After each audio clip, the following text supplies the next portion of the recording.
Revolução agrícola tropical. Agricultura versus indústria. Esse é o tema do Produtor Quer Saber de hoje. Vamos mostrar a evolução do setor agropecuário e a importância da geração de tecnologia para consolidar as inovações. E quem vai nos explicar todo esse processo é o professor de pós-graduação do curso de agronegócio da UNB, a Universidade de Brasília, José Eustáquio Ribeiro Vieira Filho. Bom dia, professor. Obrigado pela presença. Bom dia.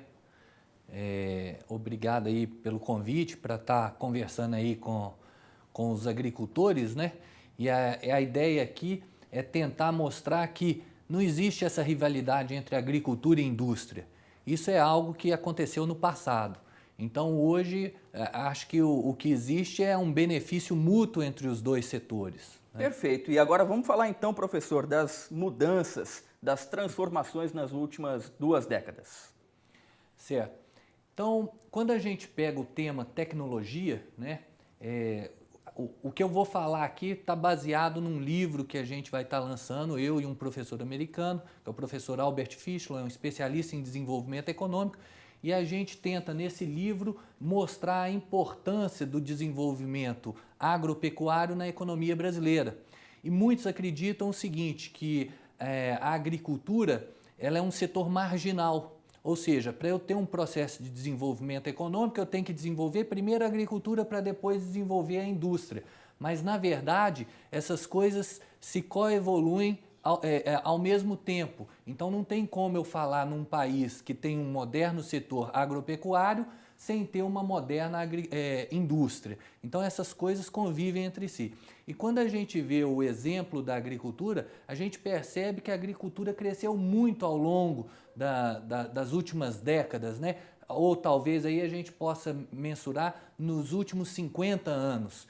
Então, na década de 60, o país era importador líquido de alimentos e hoje o país é um grande exportador de produtos agropecuários.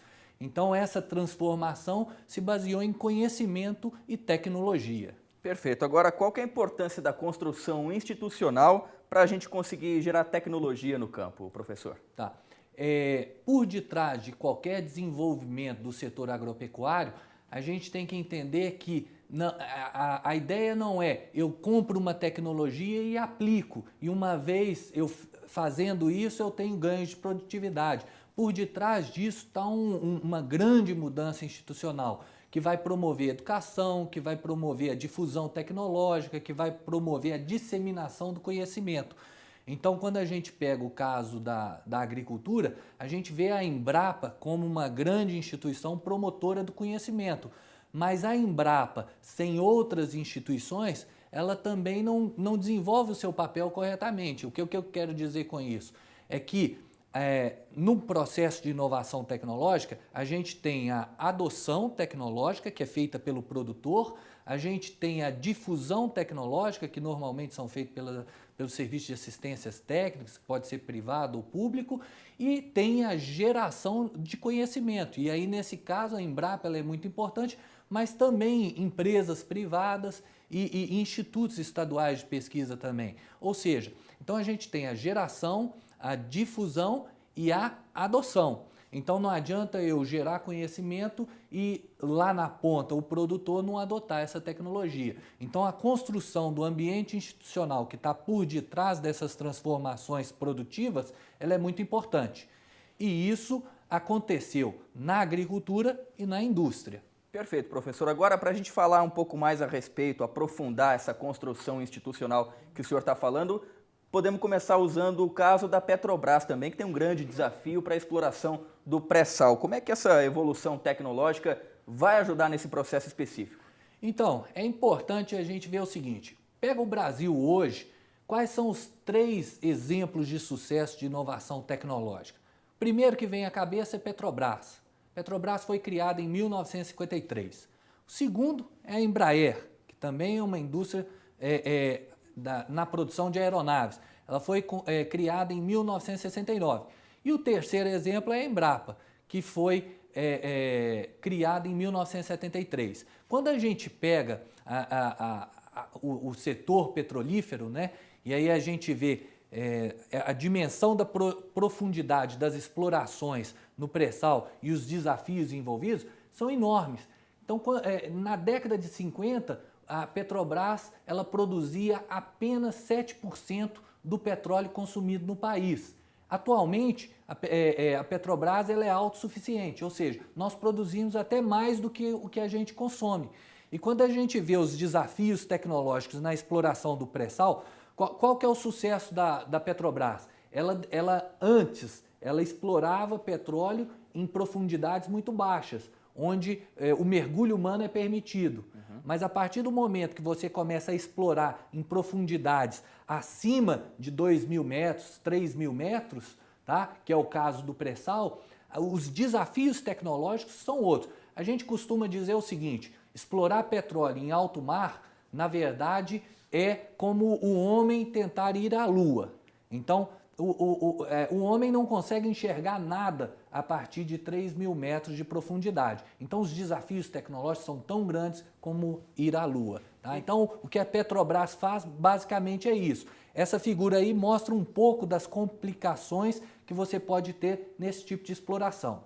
Perfeito, professor. Agora, como é que foi essa evolução da exploração do pré-sal em águas cada vez mais profundas? Então, se a gente pega esse outro slide, a gente percebe um pouco da evolução tecnológica, que é marcada pela obtenção de recordes na exploração em alto mar. Tá? Então, se a gente pega de 79 até 2012, a gente percebe que há uma dominância muito grande da Petrobras nesse tipo de recorde, o que mostra que, em termos tecnológicos, a Petrobras vem avançando na fronteira do conhecimento. Perfeito, professor. E o nosso próximo slide fala sobre o que ali? Bom, aí é o caso da Embraer. Então, quando a gente pega a Embraer, a Embraer foi criada ali em 69, mas por detrás da criação da Embraer, nós tivemos, por exemplo, a criação do CTA, né, a criação do ITA, isso uma década antes. Em 64, a criação do IPD, que é o Instituto de Pesquisa e Desenvolvimento, que gerou o projeto de construção do Bandeirante. O Bandeirante foi o primeiro avião, a primeira aeronave construída pela Embraer. Nessa figura aqui, a gente percebe que lá em 1970, a dimensão do Bandeirante ela é completamente diferente da dimensão do que são os jatos mais modernos hoje da Embraer. E a gente percebe que há uma mudança de escala, e quando a gente muda a escala da tecnologia, os desafios tecnológicos também se alteram. Da mesma forma como é explorar petróleo a cada vez distâncias maiores e a cada vez mais profundo. Então, o desenvolvimento da tecnologia, no caso da Embraer, ela também segue essa trajetória por aprendizado de escala. Então, essa figura mostra um pouco isso. E aí a gente vê os desafios são grandes a partir do momento que a gente aumenta a escala do avião. Perfeito, professor. E a Embrapa também é um outro exemplo disso, né? Sim. A Embrapa é o seguinte, da mesma forma que a Embraer e a Petrobras, elas procuram ampliar, né, o seu desenvolvimento tecnológico, às vezes com inovações incrementais ou não, no caso da Embrapa é a mesma coisa. Quando a gente pega ao longo do tempo, o que o produtor agropecuário quer é crescer a sua propriedade. E quando ele cresce a sua propriedade, ele está ganhando escala. E a partir do momento que ele ganha escala, os desafios tecnológicos também se ampliam. Ok, muito obrigado então, professor José Eustáquio, professor da UNB do curso de agronegócio. E pesquisador também do IPEA. Perfeito, tá certo. Nós voltamos já depois do intervalo.